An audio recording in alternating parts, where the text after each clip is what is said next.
పూరా లోకల్. మన ముఖ్యమంత్రి గారు పోయినసారి అసెంబ్లీలో మాట్లాడిన రేవంత్ రెడ్డి బడ్జెట్లో మనకు గుండు సున్నా పెట్టినరు, మన ప్రాజెక్టులకు అనుమతిస్తలేరు, మనకు ఏమీ రావడం లేదు, నేను నీతి ఆయోగ్ మీటింగ్ను బైకాట్ చేస్తున్నా అని చెప్పి అసెంబ్లీలో చెప్పిండు. ఏమిచ్చిండ్రు? నువ్వు అర్థమన్న మూసీ సుందరీకరణకు ఇదివరకు డిఫెన్స్ ల్యాండ్ రాలే, మూసీ సుందరీకరణ ప్రాజెక్టుకు ఇప్పటికీ అదేది వరల్డ్ బ్యాంక్ నుంచి అప్పు తెస్తామంటే ఫైల్ రిటర్న్ కొట్టిండ్రు. ఏది నీ మెట్రో రైలుకి ఇంతవరకు అనుమతి వచ్చింది లేదు.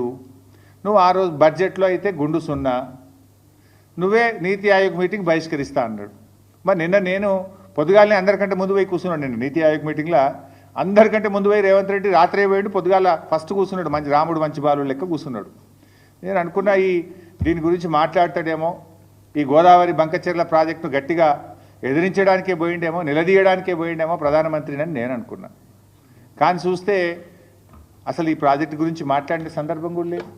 ప్రధానమంత్రిని వ్యక్తిగతంగా కలిసి కూడా ప్రెస్ నోట్ రిలీజ్ చేస్తే దీని మీద మాట్లాడిన పరిస్థితి లేదు. ఏం జరుగుతూ ఉంది?